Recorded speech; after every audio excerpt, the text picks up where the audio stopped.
আসসালামু আলাইকুম। আজ সোমবার 19 মে 2025। আমন্ত্রণ ফ্রেন্ডলি মোবাইল প্রবাস টাইম বুলেটিনে আপনাদের সাথে আছে আমি শরীফুল ইসলাম। শুরুতে জানাবো শিরোনাম। ওমানের তেল ক্ষেত্রের সরঞ্জামাদি চুরির চেষ্টা, দূর বাংলাদেশি সহ 4 জন গ্রেফতার। কর্মীদের স্বাস্থ্য সুরক্ষায় ওমান সরকারের বিশেষ ক্যাম্পেইন, জুন থেকে চালু হচ্ছে মিড ডে ব্রেক। ওমানের জনপ্রিয় প্রবাসী ব্যবসায়ী থমাসের মৃত্যু, ভারতীয় কমিউনিটিতে শোক। বকেয়া বেতনের দাবিতে ধর্মঘট, মালয়েশিয়া থেকে 60 বাংলাদেশিকে পাঠিয়ে দেওয়ার হুমকি। ওমানে ইতিহাস করল বাংলাদেশ ক্রিকেট ক্লাব, টানা 5 জয়ে হাতে এলো শিরোপা। দর্শক দেখছিলেন শিরোনাম, এবার পুরো খবর। ওমানের সেরা রেট দিচ্ছে বাংলাদেশি প্রতিষ্ঠান গালফ এক্সচেঞ্জ। প্রিয়জনকে টাকা পাঠাতে আজই আসুন আমাদের যে কোনো ব্রাঞ্চে অথবা কল করুন স্ক্রিনে দেয়া নাম্বারে। গালফ এক্সচেঞ্জ, বাংলাদেশিদের প্রিয় এক্সচেঞ্জ।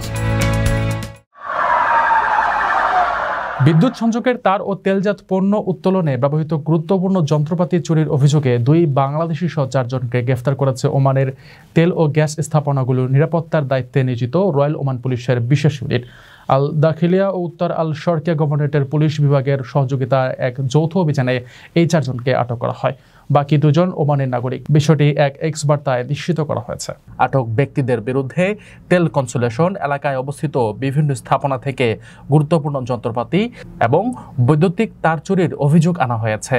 এই সরঞ্জামগুলো তেল ও গ্যাস খাতের কার্যক্রমে অত্যন্ত গুরুত্বপূর্ণ এবং এ ধরনের অপরাধ দেশটির কৌশলগত শিল্প খাতে মারাত্মক প্রভাব ফেলতে পারে বলে সংশ্লিষ্ট কর্তৃপক্ষ জানিয়েছে। পুলিশ জানায়, অভিযুক্তদের বিরুদ্ধে আইনি প্রক্রিয়া চলমান রয়েছে এবং প্রয়োজনীয় শাস্তিমূলক ব্যবস্থা গ্রহণ করা হচ্ছে। ওমানে কেবল চুরি পেশায় জড়িতদের মধ্যে অধিকাংশই বাংলাদেশি ও পাকিস্তানি নাগরিক। 2023 সালের শেষের দিকে পুলিশের কড়া নজরদারির কারণে চুরির ঘটনা কিছুটা কমলেও ফের মাসকাট সহ বিভিন্ন অঞ্চলে কেবল চুরির খবর পাওয়া যাচ্ছে। ওমানেও পিডিও এরিয়াতে এই কেবল চুরির ঘটনা বেশি ঘটে। তামরিদ, হাইমা, মারমুল এবং শিল্পাঞ্চলগুলোতেও এই ধরনের চুরির ঘটনা উল্লেখ করার মতো। এসব কর্মকাণ্ডে জড়িত প্রবাসীরা সাধারণত এক রাতের কেবল চুরির আয় দিয়ে 1 মাস চালিয়ে দেন।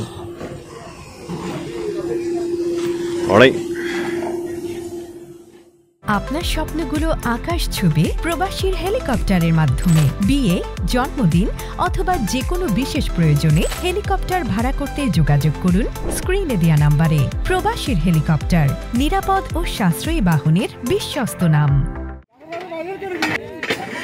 ওমানের শ্রমিকদের সুবিধায় আগামী জুন থেকে কার্যকর হচ্ছে মিড ডে ব্রেক নীতিমালা, অর্থাৎ পেশাগত নিরাপত্তা ও স্বাস্থ্যবিধির অনুচ্ছেদ 16 ধারা 2 মোতাবেক জুন, জুলাই, আগস্ট মাসে দুপুর 12টা 30 মিনিট থেকে বিকেল 3টা 30 মিনিট পর্যন্ত খোলা স্থানে বা উচ্চ তাপমাত্রায় শ্রমিকদের দিয়ে কাজ করানো পুরোপুরি নিষিদ্ধ থাকবে।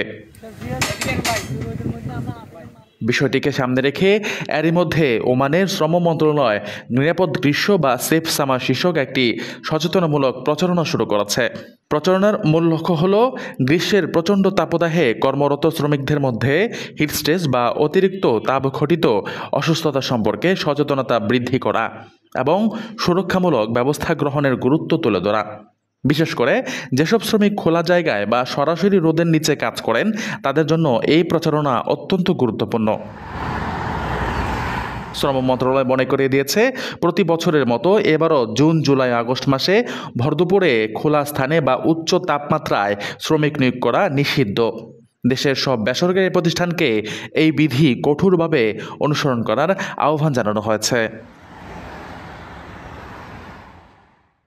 রেমিটেন্স যোদ্ধাদের ঢাকায় বিশেষ ছাড়ে রেডি ফ্ল্যাট দিচ্ছে শতভাগ বিশ্বস্ত ও নির্ভরযোগ্য প্রতিষ্ঠান প্রবাসীর সিটি। ওমানে দীর্ঘ 4 দশকেরও বেশি সময় ধরে ব্যবসা ও সমাজ সেবার মাধ্যমে জনপ্রিয়তা পাওয়া বিশিষ্ট ভারতীয় প্রবাসী কৌশিপী থমাস আর নেই। রোববার ভারতের চেন্নাইয়ে নিজ বাসভবনে তিনি শেষ নিঃশ্বাস ত্যাগ করেন। মৃত্যুকালে তার বয়স হয়েছিল 67 বছর। তিনি গত কিছুদিন ধরে অসুস্থতায় ভুগছিলেন। থমাস ছিলেন ড্যাকরস্টন ইন্টারন্যাশনাল LLCর প্রতিষ্ঠাতা পরিচালক। ওমানের নির্মাণ খাতে অনন্য অবদান রাখা এই প্রতিষ্ঠানটি ড্যাকরস্টন নামক একটি বিশেষ ক্ল্যাডিং স্টোন তৈরি করে, যা দেশটির আবহাওয়ার উপযোগী করে ডিজাইন করা হয়েছিল। ওমানের নির্মাণ সামগ্রী শিল্পে এই উদ্ভাবন এক নতুন দিগন্ত উন্মোচন করে দেয়। ব্যবসায়ের পাশাপাশি থমাস ছিলেন সমাজসেবায় নিবেদিত প্রাণ।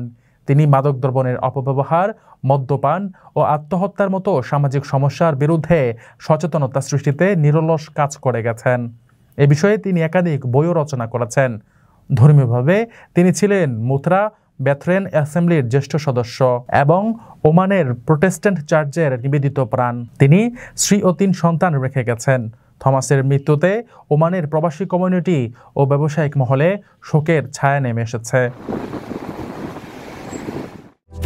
আকর্ষণীয় রেট ও দারুণ সব ডাটা বান্ডেল পেতে আজই ব্যবহার করুন ফ্রেন্ডলি সিম।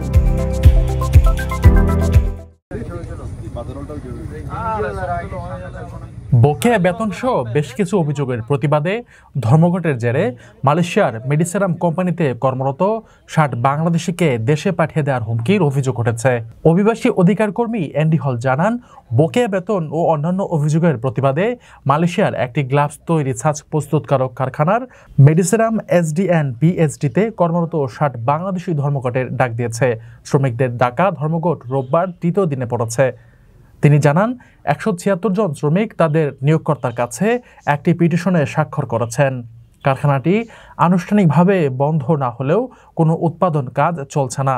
কারখানাটি স্থানীয় ও আন্তর্জাতিক গ্লাভস প্রস্তুতকারকদের কাছে গ্লাভসের ছাঁচ সরবরাহ করে থাকে। এর আগে মার্চ মাসের 6 থেকে 18 তারিখ পর্যন্ত শ্রমিকরা মাসের পর মাস ধরে বকেয়া বেতন ও ওভারটাইমে পাওনা না মেটানোর কারণে প্রথমবার ধর্মঘট করেছিলেন। হল জানান, তাদের দলের হস্তক্ষেপে কোম্পানি তখন বকেয়া পরিশোধ করে এবং প্রায় 80 জন শ্রমিকদের পাসপোর্ট ফেরত দেয়। এরপর শ্রমিকরা গত 19 মার্চ কাজে যোগ দেন, কিন্তু মাত্র 12 মাসের মধ্যে শুক্রবার নতুন করে আবার ধর্মঘট শুরু হয়। শ্রমিকরা ভবিষ্যতে সময়মতো বেতন পরিশোধ, সব পাসপোর্ট নবায়ন এবং ভিসা কোনো বিলম্ব ছাড়াই বাড়ানোর দাবি জানান। অধিকার কর্মী হল অভিযোগ করেন, কোম্পানির ব্যবস্থাপনা পরিচালক শুধু একজনকেই নয়, বরং 60 জনকে বহিষ্কারের হুমকি দিয়েছেন। এমনকি যদি তার কাজ বন্ধ করে দেন তাহলে তাদের সবাইকে দেশে ফেরত পাঠানো হবে।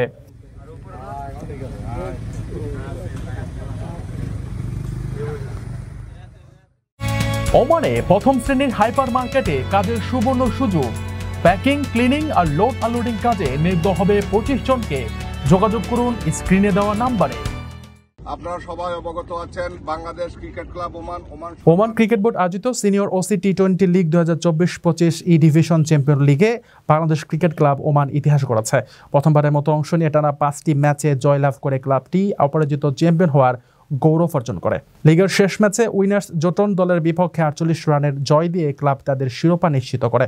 খেলা উপভোগ করতে মাঠে উপস্থিত ছিলেন ক্লাবের প্রধান উপদেষ্টা ইয়াসিন চৌধুরী CIP, সভাপতি ইঞ্জিনিয়ার আশরাফুর রহমান CIP ও অন্যান্য কর্মকর্তারা। 21 মে ক্লাবের T10 ফাইনাল অনুষ্ঠিত হওয়ার কথা রয়েছে। প্রবাসী বাংলাদেশিদের সেখানে উপস্থিত থেকে দলকে উৎসাহ দেওয়ার আমন্ত্রণ জানানো হয়েছে। 21 মে রোজ বুধবার সন্ধ্যা 7টায় আমাদের ন্যাশনাল ক্রিকেট স্টেডিয়াম আল আমরাত, সেখানে আমাদের ফাইনাল খেলা অনুষ্ঠিত হবে। আমি সকল প্রবাসী বাংলাদেশি ভাই বোনদের কাছে বিশেষভাবে অনুরোধ জানাচ্ছি, আপনারা সবাই এই ক্রিকেট স্টেডিয়ামে দলমত নির্বিশেষে ঐক্যবদ্ধ হয়ে এখানে আসবেন, উপস্থিত হবেন। দর্শক দেখছিলেন ফ্রেন্ডলি মোবাইল প্রবাস টাইম বুলেটিন। শেষ করার আগে শিরোনামগুলো জানিয়ে দিচ্ছি আরো একবার। ওমানের তেল ক্ষেত্রের সরঞ্জামাদি চুরির চেষ্টা, 2 বাংলাদেশি সহ 4 জন গ্রেফতার। কর্মীদের স্বাস্থ্য সুরক্ষায় ওমান সরকারের বিশেষ ক্যাম্পেইন, জুন থেকে চালু হচ্ছে মিড ডে ব্রেক। ওমানের জনপ্রিয় প্রবাসী ব্যবসায়ী থমাসের মৃত্যু, ভারতীয় কমিউনিটিতে শোক। বকেয়া বেতনের দাবিতে ধর্মঘট, মালয়েশিয়া থেকে 60 বাংলাদেশিকে পাঠিয়ে দেওয়ার হুমকি। ওমানে ইতিহাস করল বাংলাদেশ ক্রিকেট ক্লাব, টানা 5 জয়ে হাতে এলো শিরোপা। এ ছিল ফ্রেন্ডলি মোবাইল প্রবাস টাইম বুলেটিনের আজকের আয়োজনে। প্রবাসের সর্বশেষ সংবাদ পেতে ভিজিট করুন probastimes.net, সাবস্ক্রাইব করুন আমাদের ইউটিউব চ্যানেল, চোখ রাখুন ফেসবুক পেজে। পরবর্তী বুলেটিন দেখার আমন্ত্রণ জানিয়ে আজকের মতো বিদায় নিচ্ছি আমি শরীফুল ইসলাম। সেই পর্যন্ত সবাই ভালো থাকবেন, নিরাপদে থাকবেন। আল্লাহ হাফেজ।